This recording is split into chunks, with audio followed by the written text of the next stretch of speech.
2001년도에 9월 11일 9.11 테러가 일어났지요. 그때 미국의 듀크 대학교에서 교목으로 섬기고 있던 윌리엄 윌리몬 목사님은 학교 내에 그리스도인과 유대인 그리고 모슬렘 사이에 긴장감이 고조되는 것을 느끼고 세미나를 열었습니다. 그래서 유대교 랍비, 이슬람교 지도자, 또 그리스도 목사로서는 자신이 참석하는 세미나를 개최했는데 세미나 제목은 테러 공격에 대한 종교인의 자세였습니다. 그래서 그곳에서 많은 토의와 토론, 발표가 이어졌는데 그 자리에서 이슬람 지도자는 이렇게 이야기를 했습니다. 형제가 공격을 당하면 보복하라는 것이 이슬람 지도자 모하메드의 가르침입니다 라고 이야기를 했습니다. 그러자 그 이야기를 듣던 유대교 랍비는 한 유대인이 이슬람교도를 공격하면 그 유대인을 벌 줄 수 있는 게 제 권한이고 역할입니다 라고 말합니다. 그리고 이어서 말하기를 심지어 그 이슬람교도를 공격하는 유대인을 저는 사형시킬 수도 있습니다 라고 말을 했습니다. 여러 토의가 이어지고 나서 윌리엄 윌리몬 목사는 이렇게 말합니다. 이야기를 들어보니까 유대교와 이슬람교 모두 매력적인 종교입니다. 그런데 예수님은 더한 것을 요구하셨습니다. 아무리 잔인한 일을 저질렀더라도 그 사람을 사랑하고 용서하라고 가르치셨기 때문입니다. 라고 말을 합니다. 즉 무슨 말입니까? 이슬람교는 보복을 얘기하는 것이고 유대교는 다른 사람을 공격하지 말라는 것을 말하는데 그리스도교는 그것에 더 나아가 사랑하고 용서하라고 말하고 있다는 것입니다. 2021년도가 마무리되어 갑니다. 1년을 마무리하면서 굳이 꼭 1년을 마무리한다기보다도 지나온 삶을 돌아보면서 무엇을 정리하고 무엇을 받아들여야 할까라는 생각을 하다 보니 문득 내 삶에서 있었던 많은 일들에 대한 기억들, 또 기억의 파편 속에 있었던 많은 사람들과 관계 속에 용서하는 것, 그것을 진정으로 덮어주고 이해할 수 있는 것이야말로 내가 새롭게 출발하는 것의 기본이라는 생각을 하게 되었습니다. 예수님께서 이 땅에서 마지막 십자가를 지셨을 때 그 십자가 사건에서 가장 두드러진 두 사람을 들으라고 하면 여러분은 누가 생각이 납니까? 예수님이 십자가에 달려 돌아가실 그때에 그 상황 속에서 우리가 기억나는 두 사람을 이야기하라면 아마도 가룟 유다와 베드로일 것입니다. 가룟 유다는 예수님을 배반하고 팔았고 베드로는 예수님을 부인했습니다. 문득 이 두 사람의 행동, 그 결과, 그 과정 속에서 그들이 겪었던 심리 상태를 보면서 나는 유다였다면, 내가 베드로였다면 어떻게 했을 것인가, 그리고 또 어떻게 해야 되는가를 한번 생각해 보기를 바랍니다. 유다는 예수님을 은 30을 받고 팔았습니다. 어떤 사람들은 유다가 돈 벌기 위해 예수님을 팔았다라고 말하기도 하지만 그 말은 성립되지 않는 것이 유다가 받고 팔았던 은 30은 그 당시 노예 한 명값이었습니다. 유다가 정말로 돈을 원했다면 예수님에게 붙은 현상금이 얼마였겠습니까? 상상을 초월하는 금액이었을 것입니다. 그런데 단지 노예 한 사람 은 30을 받고 팔았다는 것은 예수님을 판 목적이 돈이 아니었다는 것을 추측하게 합니다. 또 돈이 목적이었다면 나중에 왜 그 돈을 돌려줍니까? 그거라도 갖고 있어야죠. 학자들은 유다가 열심당원이었다고 말합니다. 열심당원이란 로마의 지배를 받고 있는 이스라엘을 독립시키기 위해 독립운동을 하는 사람들입니다. 그래서 유다는 예수님을 통해 이스라엘이 독립할 수 있도록 하기 위해 제자가 되었다고 말하기도 합니다. 그런데 좋은 기회가 왔습니다. 예수님이 예루살렘에 입성한 겁니다. 입성하셨을 때 많은 사람들이 어떻게 했습니까? 종려나무 가지를 흔들며 호산나라고 말했죠. 호산나라고 외쳤습니다. 그 말은 무슨 말입니까? 우리를 구원하소서라는 뜻입니다. 즉 그때 예루살렘, 이스라엘 백성들은 예수님이 정말로 예루살렘에 입성해서 자기들을 로마로부터 구원해 줄 것이라고, 즉 독립시켜 줄 것이라고 믿었습니다. 그 중에서도 가장 기대에 부풀고 그리고 가장 원했던, 가장 흥분했던 사람이 누구였겠습니까? 당연히 유다였을 것입니다. 유다는 독립운동을 하는 사람이었고 예수님을 옆에서 지켜보면서 말씀과 이적과 능력을 보면서 야, 저분이 이스라엘의 왕이 된다면, 저분이 독립운동을 선포한다면 이제 로마는 끝이다라는 생각을 했을 것이고, 또 그 생각을 아는 듯이 백성들은 예수님이 예루살렘에 입성할 때 우리를 구원하소서, 다시 말하면 제발 독립 좀 시켜주십시오라고 외쳤던 겁니다. 그래서 환호성을 지르고 자기들의 옷을 깔고 계속 외쳤던 것입니다. 그런데 예수님이 예루살렘에 입성하셔서 하신 일이 뭡니까? 성전을 청결하게 하고 유대 지도자들과 토론하고, 그리고 다른 것은 별로 한 것이 없습니다. 예루살렘에 입성했으니 한 곳에 모여서 백성들을 향하여 모이게 하고 지금부터 우리가 독립을 원한다라고 선포하기만 하면 백성들이 알아서 한 거 하고 알아서 저항할 텐데, 예수님은 독립을 선포하기는커녕 오히려 성전 청결, 토론, 그리고 심지어는 유대 지도자들에게 잡혀서 죽을 것이라고 패배주의적인 말씀만 하셨습니다. 그 말을 들은 유다가 얼마나 답답했겠습니까? 이번 기회가 이스라엘이 독립할 수 있는 절호의 찬스인데 왜 이 기회를 날려버리는 것일까라고 답답해 했을 것입니다. 그래서 유다는 마지막 수단으로 예수님이 잡혀가면 성난 군중들이 데모를 일으킬 것이고 그 와중에 할 수 없이라도 독립운동이 일어날 것이라고 생각했을 수도 있습니다. 또는 자포자기하는 마음으로 자기의 마음을 저버린, 자기의 기대를 저버린 예수님을 향해서 복수하는 마음으로 팔아버렸을 수도 있습니다. 가룟 유다처럼 신앙생활 하는 사람들이 있습니다. 미국이나 또는 해외에 유학 또는 이민을 가면 제일 먼저 찾는 곳이 한인 교회들이라고 합니다. 이미 정착한 사람들이 모여서 생활하고 있는 교회에 등록하면 그들이 도움을 주고 또 소속감이 생기고 외롭지 않기 때문에 교회를 다니지 않던 사람들도 거의 일반적으로 먼저 교회에 등록을 해서 교제하고 살아간다고 이야기합니다.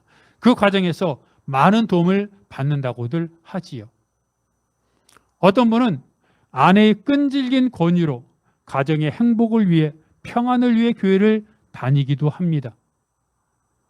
큰 교회는 같은 직업, 같은 종류의 그런 일을 하는 사람들의 모임이 있어서 군인이면 군인, 정치가면 정치가, 또는 사업도 사업별로 많은 사람들이 소속되어 있기 때문에 그곳에가 도움을 받기 위해 큰 교회에 등록하는 사업과 정치인, 군인들도 있다고 합니다. 태어날 때부터 부모가 교회를 다녔기 때문에 어떤 사람들은 어려서부터 교회를 다녔을 수도 있습니다. 그것이 잘못이라는 얘기를 하는 것이 아닙니다. 어떻게 교회를 다니는데 처음부터 신앙이 좋고 처음부터 예수를 위해 살고 예수를 위해 죽겠다고 결심할 수 있겠습니까? 그럴 수 없습니다. 단지 처음에는 그렇게 신앙생활을 했어도 내 사업을 위해, 외롭지 않기 위해, 내 선택과 상관없이, 또는 어떤 가정의 평화를 위해 여러 가지 이유를 통해서 교회를 다녔을지라도 다니는 과정을 통해 마음이 변하고 예수를 받아들이고 예수가 나의 구세주임을 고백하면 된 겁니다. 그게 정상입니다. 다른 교회에서 사역했을 때 일입니다. 한 여성도가 교회에 등록을 했습니다. 그런데 그 여성도는 남편이 참 좋은 분이었는데 교회를 다니지 않았습니다. 언제부터인가 남편이 여성도를 차에 태우고 교회까지 데려다 주기 시작했습니다. 물론 교회 들어오지는 않았고 교회에다 내려다 놓고 그 다음에 예배 시간에는 밖에 다른 데서 차에 앉아서 쉬든지 또는 밖에 뭐 운동을 하든 산책을 하든 그렇게 1시간 동안 있다가 예배가 끝나면 아내를 차에 태우고 다시 집으로 갔습니다.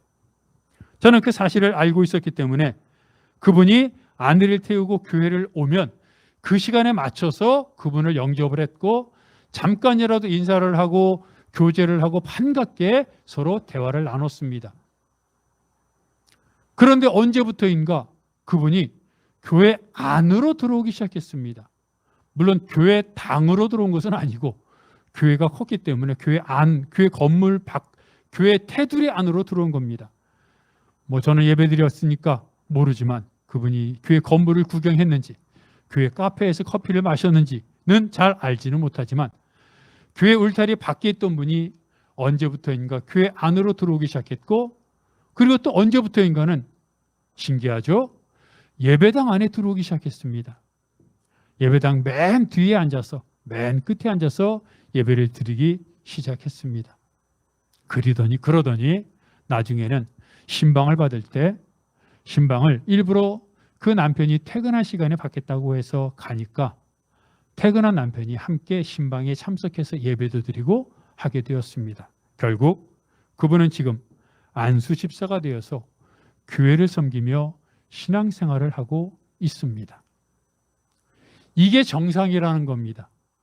처음에는 가정의 평화를 위해 또는 아내를 위해 남편을 위해 사업을 위해 할 수 없이 내 선택과 상관없이 다녔을지라도 다니다 보니 서당께도 3년이면 풍어를 읊는다고 하지 않습니까? 들은 말씀 또 살아가는 삶의 모습을 보니 정말로 예수 믿는 것이 진리고 예수가 구세주라는 것을 알게 되어 믿게 되고 신앙인으로 살아가는 것, 그것이 바로 맞는 정상적인 사람의 모습입니다. 그런데 문제는 처음과 나중에 신앙이 초보적인 신앙 그대로 있을 때입니다. 그것을 향하여 히브리서 5장 12절 말씀은 이렇게 이야기를 합니다. 쉬운 성경입니다. 여러분은 믿은 지 오래되었기 때문에 마땅히 선생이 되어야 했습니다. 그러나 여러분은 아직 하나님의 말씀에 대한 기초를 누군가에게 다시 배워야 할 것 같습니다. 여러분은 단단한 음식을 먹을 준비가 되어 있지 않아서 아직은 젖을 먹어야 할 것 같습니다. 여러분, 여기서 히브리서 저자가 하는 말이 뭐 같습니까? 성경에 대한 지식을 말하는 겁니까? 여기서 말하는 건 성경에 대한 지식이 아니라 믿는 자로서의 삶의 자세를 말하는 겁니다. 믿는다고 하면서 왜 믿지 않는 사람처럼 살아가느냐 하는 겁니다. 믿는다고 하면서 그래서 예수님이 어디에서 태어났습니까? 띵동 베들레헴. 예수님의 아버지 이름이 뭡니까? 띵동 요셉. 이거는 잘 아는데 예수님의 아버지 이름이 요셉이고 태어난 곳이 베들레헴이고 이것을 아는 것이 중요한 것이 아니라 믿는 사람이라면 어떻게 살아가야 하는지 삶의 모습을 보여줘야 되는데 초보자처럼 살아가더라 하는 것입니다. 즉 유다처럼 예수님을 따라다니는 제자로 살았지만 그 마음속에는 예수님을 통하여 내가 원하는 바를 이루겠다라고 하는, 다시 말하면 예수님이 목적이 아니라 예수님은 내가 원하는 것의 수단이고 내가 원하는 것을 이룰 수 있는 방법이 되어버린 믿음, 그것이 문제라고 하는 것입니다. 문제는 이렇게 살아가는 사람들의 신앙을 보면 그 사람들이 내리는 모든 결정이 예수님을 위한 결정이 아니라 나를 위한 결정이더라고 하는 것이죠.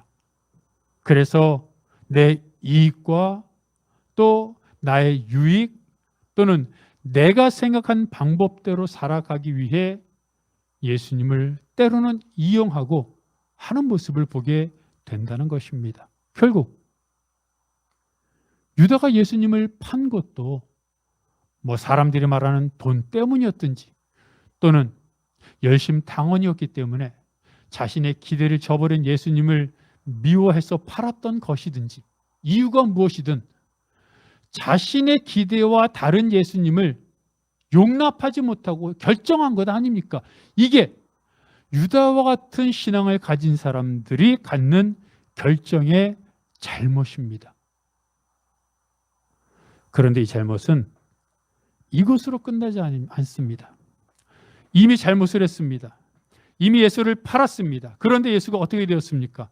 십자가에 달려 죽게 되었습니다. 아까 말했던 대로 유다는 아마 예수님을 팔면 군중들이 분노해서 데모를 일으키고 그 상황 속에서 독립운동으로 이어질 것으로 생각했을지 모릅니다. 하지만 독립운동은커녕 데모는커녕 예수님은 십자가에 죽게 되었고 사람들은 냉담하게 반응했습니다. 이것을 보고 유다가 얼마나 괴로워했겠습니까? 유다의 마음이 얼마나 착잡하고 답답했겠습니까? 얼마나 미안했겠습니까? 유다는 밤을 새서 고민했을 것입니다. 그리고 그가 내린 결론은 자기가 받은 은 30이라도 다시 돌려주는 것이었습니다. 이미 엎질러진 물을 다시 주워 담을 수는 없지만 자기가 받은 은 30이라도 돌려줘야 그나마 자기 양심이 덜 괴로울 것 같았습니다. 반짝거리는 은 30을 볼 때마다 그 은 30에 예수님의 얼굴이 착 투영되어 보이고 예수님이 너가 나를 팔았구나라고 하는 말소리가 자꾸 들리는 것 같습니다. 그는 더 이상 견디지 못했고 은 30을 돌려줬습니다. 그리고 그는 목을 메어 자살했습니다. 유다가 예수님을 팔지 못하도록 누군가 도와줄 수 없었을까요?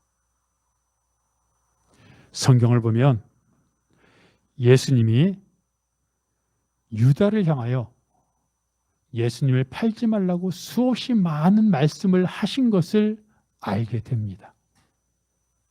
예수님은 유다를 포함한 제자들에게 뭐라 그랬냐면 너희들 중에 나를 파는 자가 있다고 말씀하셨습니다. 그 말을 들은 유다가 얼마나 가슴이 뜨끔했겠습니까? 제자들이 놀랍니다. 예수님을 판다고요? 우리들이 예수님을 판다고요? 나는 아니죠. 서로 다 물어봅니다. 그랬더니 예수님이 말하기를 이 그릇 속에 같이 손을 담그는 사람이 나를 팔 것이다. 그러자 잠시 후에 유다가 그래서 손을 담급니다. 그러면서 묻습니다. 유다가 묻습니다. 주님, 저는 아니지요? 그러자 예수님이 유다의 말을 듣고 너가 말했다라고 말합니다. 이것처럼 정확한 말씀이 어디 있습니까? 그리고 또 예수님은 말씀하십니다. 나는 정해진 길로 가지만 그 사람은 태어나지 않았더라면 정말 좋았을 것이다. 또 말씀하십니다. 유다를 향하여 너가 하려는 일을 속히 하여라. 여러분, 이렇게 여러 번에 걸쳐서 예수님이 유다가 바로 앞에 있는데 유다라고 정확하게 지명을 하진 않았지만 누가 나를 팔 것이다. 너가 지금 얘기했다. 빨리 너가 하려고 한 일을 해라. 그 사람은 태어나지 않았어야 할 것이었다. 라고 계속해서 하는 얘기는 무슨 말입니까? 팔지 말라는 말입니다. 너가 하려는 일을 빨리 하라는 말이 빨리 예수님을 팔라는 말입니까? 아니죠. 팔지 말라는 말이죠. 그런데 유다는 그 예수님이 유다를 향하여 팔지 말라고 말씀하셨음에도 불구하고 결국 예수님을 팔았습니다. 이미 그는 예수님을 팔기로 결정했기 때문입니다. 이게 안타까운 겁니다. 유다가 갖고 있었던 믿음의 수준이 그것이었습니다. 3년 동안 예수님을 따라다녔지만, 예수님이 유다를 사랑하셨지만, 유다는 예수님을 자신의 목적을 이루는 수단으로 생각했던 것입니다. 그리고 예수님을 팔았습니다. 그리고 자기가 예수님을 팔고 나서도 예수님께로 돌아갈 생각을 하지 못하고 뉘우쳤습니다. 왜요? 밤새 괴로워했으니까. 돈을 돌려줬으니까. 후회했습니다. 내가 왜 팔았을까? 그런데 문제는 뉘우침과 후회가 아니라 회개하고 돌아와야 되는데 유다는 예수님께로 돌아오지 않았다고 하는 것입니다. 유다가 예수님을 향하여 예수님께 돌아와서 제가 팔았지만 용서해 주십시오라고 용서를 구했다면 여러분, 예수님이 용서해 주지 않았을까요? 용서해 주셨을 것입니다. 하지만 유다의 신앙은, 유다가 그때까지 갖고 있었던 신앙의 수준은 예수님께 돌아갈 생각조차 못하고 그냥 스스로 괴로워서 목을 메어 자살하는 수준이었던 것입니다. 반면에 베드로는 어땠습니까? 그는 예수님이 신문을 받을 때 산헤드린 공회에서 근처에서 불을 쬐고 있었습니다. 생각해 보십시오. 다른 제자들이 다 도망갔습니다. 그런데 베드로는 적들이 우글거리는 그 산헤드린 공회에 가서 불을 쬐고 있었습니다. 그 뜻은 조금이라도 예수님에게 도움이 되면, 조금이라도 예수님 곁에 있어서 예수님을 도와드리고 싶은 마음이 있었기 때문에 그래서 위험을 무릅쓰고 간 겁니다. 그렇지만 안타깝게도 여종이 묻는 너가 예수와 한패지라고 하는 그 말 한마디에 3번이나 무너지고 말았습니다.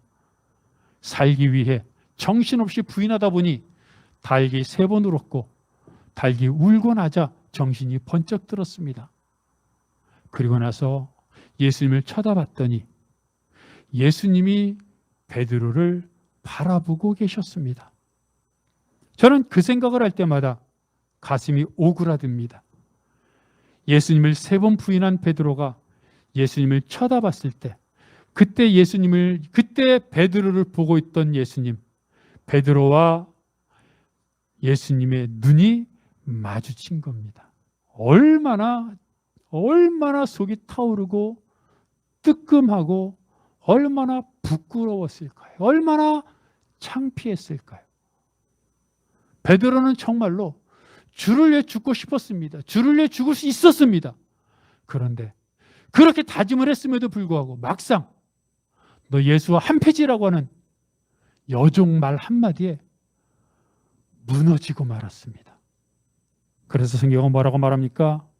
마음은 원이로되 육신이 약하다고 말하지 않습니까? 베드로처럼 주를 위해 살고 주를 위해 죽으려고 하는 성도들이 많습니다. 아니, 사실 대부분의 성도들이 주를 위해 살려고 합니다. 여기 있는 성도들 보십시오. 예배드리면서 나는 나의 이익을 위해서 살 거야 하는 사람이 있습니까? 어떻게 하든 주를 위해 살려고 노력을 하고 다짐을 합니다. 우리가 잘 아는 복음성가도 있지 않습니까? 이제 내가 살아도 주 위해 살고 이제 내가 죽어도 주 위해 죽네. 여러분, 이 찬양 부르면서 마음속에 다짐하지 않습니까? 주님, 내가 어제까지만 해도 주를 위해 살려고 했는데 그렇게 못했습니다. 하지만 주님, 지금부터는 다시 주를 위해 살겠습니다. 이런 다짐 안 합니까? 늘 하지 않습니까? 이 찬양 부르면서 하나님의 은혜로 지금까지 살아왔습니다. 찬양 부르면서 하나님의 은혜로 살았으니 이제 주를 위해 살고 주를 위해 죽겠다고 다짐하며 부릅니다. 그런데 사소한 것에 주를 위해 살고 주를 위해 죽고, 다시 말하면 주를 위해 목숨도 바치겠다고 찬양을 하고 결심을 하는데, 목숨까지도 바치려고 했는데 감정 상하는 말 한마디에, 돈 몇 푼에 자존심 상한다고 아무것도 아닌 일에 화를 내고 인상을 찌푸리는 나의 모습을 보면서 늘 넘어지고 후회하고 또 부끄러워하는 것이 우리 신앙 아닙니까? 1980년대만 해도 학교나 교회에서 봉사활동을 할 때 농촌에 가서 봉사활동을 많이 했습니다.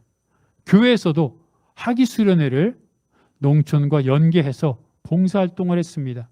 제가 다니는 교회도 그랬는데, 여름 학위수련회가 되면 농촌과 연계해서 교회 담장을 수축해 주든지 화장실을 수리해 주거나 페인트 칠을 해 주거나 또는 마을 어귀에 있는 무슨 공사를 해 주곤 했습니다. 여자 청년들은 그 농촌 교회의 아이들 그리고 그 동네 아이들을 모집해서 여름 성경학교를 개최하곤 했습니다. 지금도 생각나는 것은 정말 그 여름에 떼약볕 같은 떼약볕이 내리쬐는 그 여름에 육체적인 노동을 하며 힘들었던 기억들, 또 그 와중에 마을 동네 주민들이 수고한다고 옥수수 갖다 주고 참외, 수박 갖다 주는 거 먹으면서 행복했던, 오후에 노동이 끝나고 나면 땀에 쩔어 있으니까 마을 어귀에 있는 우물가에서 남자 청년들끼리 우통을 벗고 등목을 하면서 시원하게 목욕을 했던 그런 추억, 그런 추억들이 아직도 머릿속에 있습니다. 어느 해인가, 그 해는 강원도에 있는 폐광촌에 가서 봉사활동을 하기로 했습니다. 폐광촌에 있는 교회 목사님이 그 교회 건물 담벽과 또 화장실, 시간이 되면 화장실까지 수리해 줬으면 좋겠다고, 그리고 페인트칠도 해줬으면 좋겠다고 요구를 했기 때문에, 말씀을 하셨기 때문입니다. 여자 청년들은 여름 성경학교를 개최했지요. 그런데 그것을 의논하는 과정 가운데서 의견 차이가 발생했습니다. 한 임원은 이왕 봉사하러 가는 것이니 아침, 점심, 저녁 다 온전히 봉사만 하자라고 의견을 내놓았습니다. 제 의견은 좀 달랐습니다. 아침과 점심은 오후까지는 봉사를 해도 그래도 학위수련회로 가는 건데 청년들끼리 자체적으로 하는 행사와 교제 시간은 있어야 되지 않느냐라고 생각을 해서 저녁에 밥 먹고 나서는 그래도 우리 청년부 자체적인 시간을 가져야 된다라고 이야기를 꺼냈습니다. 다른 임원들은 큰 상관이 없어 보였습니다. 봉사하러 갔으니 아침, 점심, 저녁까지 봉사하는 게 맞다. 봉사하는 것도 좋지만 청년부 행사니 아침, 점심까지는 봉사하고 밥 먹고 난 저녁 이후에는 자체 프로그램을 갖자.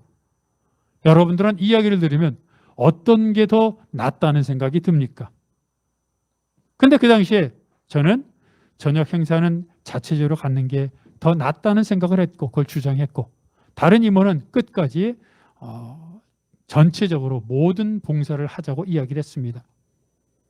그러다 보니 젊은 청년들이다 보니 감정 섞인 말들도 나왔고 서로 간에 언쟁이 높아졌던 기억이 납니다. 그 이후로 그 청년 임원을 보면 한동안 불편했었던 기억이 생생합니다. 물론 어떻게 결정이 돼서 학위수련회가 은혜스럽게 잘 맞춰졌습니다. 그런데 지금 와서 생각해 보면 그때 하루 온종일 사회 봉사를 했든 또는 저녁에는 자체적인 프로그램을 가졌든 지나고 보면 가끔씩 그 생각을 하는데 큰 상관은 없었겠다라는 생각을 하곤 합니다.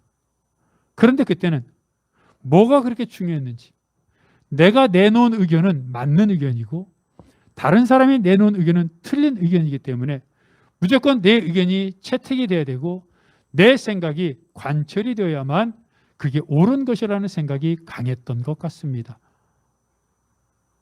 단지 의견에서만 그런 것이 아니라 다른 어떤 상황 속에서도 많은 그런 경험을 합니다. 토의하는 과정 속에서 또는 이야기하는 과정 속에서 내 의견과 다른 의견은 틀린 의견이라는 생각이 때로는 나를 사로잡곤 합니다. 베드로도 주를 위해 죽을 수 있었습니다. 그런데 여종이 당신은 예수와 한 패지라고 하는 그 말 한마디에 목숨이 걸린 문제가 아니었는데도 그냥 하염없이 무너지고 말았습니다. 이것이 주를 위해 살고 주를 위해 죽겠다고 헌신하고 결단하는 사람들도 겪는 문제라고 하는 것입니다. 그런데 베드로는 주님 곁을 떠나지 않았습니다. 결국 어떻게 됐습니까? 부활하신 주님이 베드로를 찾아와 용서해 주셨고 베드로는 다시 인생을 시작할 수 있었습니다. 유다와 베드로를 생각해 봅니다. 그들의 결정적인 차이는 무엇입니까? 유다는 잘못을 저지른 후에 예수님 곁을 떠났다는 겁니다. 하지만 베드로는 잘못을 저지른 후에도 예수님 곁을 떠나지 않았습니다. 혹자는 유다가 지은 죄는 워낙 컸기 때문에 떠난 것이고 베드로가 지은 죄는 그나마 작은 죄였기 때문에 떠나지 않을 수 있었다라고 말하기도 합니다. 하지만 예수님에게는 큰 죄와 작은 죄의 구별이 없습니다. 아무리 큰 죄를 지었어도 예수님 앞에 나오면 용서받는 것이고 아무리 작은 죄를 졌어도 예수님 앞에 나오지 않으면 용서받지 못합니다. 유다는 비록 큰 죄를 지었지만 큰 죄를 지었기 때문이 아니라 예수님 앞에 나올 생각을 하지 못했습니다. 3년 동안 똑같이 예수님과 함께 있었습니다. 베드로도 유다도 예수님의 말씀을 들었고 이적을 경험했고 자신들도 이적을 행했습니다. 그럼에도 불구하고 유다는 그 죽는 순간까지도 초보적인 신앙의 수준을 벗어나지 못하고 예수님 곁으로 돌아올 생각조차 못했던 신앙이었던 것입니다. 누가 그에게 예수님 곁으로 가면 안 된다고 말렸던 것도 아닙니다. 그 자신의 신앙이 그랬던 것입니다. 왜 그런 신앙을 가졌어야만 합니까? 베드로는 잘못을 했지만 하지만 잘못을 했기 때문에 오히려 속죄하는 마음으로 더 예수님 곁에 머물렀습니다. 이게 진정한 신앙입니다. 내가 잘못했으니 내 잘못을 책임지는 마음으로 자살하는 것, 그것은 책임지는 게 아닙니다. 진정한 책임은 잘못했으니 주님 앞에 나와 주님을 위해 헌신하며 잘못한 것보다 더 많은 행함과 진실함으로 살아가는 것, 그것이 진정한 신앙이고 회개입니다. 오늘 본문은 우리가 서로 사랑하자고 말합니다. 여러분, 우리가 서로 사랑하자는 말 너무나 당연한 말인데 이 세상을 보면 때로는 그렇게 못 사는 것이 오히려 당연하지 않습니까? 사람들이 다 자기를 위해 살고 자기를 사랑하고 다른 사람들을 수단으로 이용하고 있는 이 세상에서 어떻게 서로 사랑하며 살아갑니까? 근데 오늘 본문은 또 말합니다. 서로 사랑하자고 말했던 본문은 이렇게 말합니다. 사랑은 여기 있으니. 그 사랑이 누굽니까? 예수 그리스도입니다. 우리가 이미 예수 그리스도를 경험했다고 하는 것입니다. 이미 예수 그리스도의 사랑을 경험했기에 그 사랑을, 용서를 경험한 사람만이 사랑할 수 있다고 하는 것입니다. 여러분, 사랑의 가장 큰 특징이 무엇입니까? 용서입니다. 사랑한다는 것, 그것은 용서한다는 것입니다. 그런데 내 마음에 맺힌 용서는 할 수 없습니다. 내 가슴에 맺힌 것보다 더 큰 용서와 더 큰 사랑을 경험한 사람만이 사랑하고 용서할 수 있습니다. 그런데 우리가 하나님의 자녀가 되었습니다. 내가 잘나서가 아닙니다. 내가 능력이 있어서가 아닙니다. 내가 오히려 죄인이었을 때 그런 나를 위해 예수님이 오셨고 나를 구원하셨고 나를 영원한 생명으로 인도하셨습니다. 그것에 비한다면 이 세상에 살면서 나에게 상처 준 사람의 그 상처가 내가 받은 사랑보다 큽니까? 내가 받은 용서보다 더 큽니까? 탕자의 비유에 나오는 둘째 아들이 생각납니다. 그는 돌아와서 어떻게 살았을까요? 여러분 상상해 보셨습니까? 혹 생각해 보셨습니까? 성경은 돌아온 것으로 끝납니다. 그런데 돌아온 이후에 탕자는 어떻게 살았을까요? 그 상상만 해도 너무 재미있지 않습니까? 이전에는 아버지 집을 떠나기 전에도 아마 돈만 좋아하고 흥청망청 살고 일도 안 하고 빤질빤질했을 것입니다. 그런데 집으로 돌아와 회개하고 용서받은 둘째 아들은 아마도 그 이후에는 아버지 말씀 잘 듣고 순종하고 가난한 이웃을 도와주고 그리고 일꾼들과 함께 열심히 일하며 정말 착한 아들로 살았을 것이라고 우리가 능히 짐작할 수 있지 않습니까? 아버지로부터 자기가 겪었던 그 큰 잘못을 용서받은 작은 아들은 다른 사람들도 용서하고 다른 사람들도 품어주는 사람이 되었던 것입니다. 같은 신앙생활을 했는데 유다는 초보적인 신앙을 벗어나지 못해서 예수님을 팔았고 예수님을 판 이후에도 예수님 곁에 돌아왔으면 용서받을 수 있었는데 돌아올 생각조차 못한 신앙으로 죽었습니다.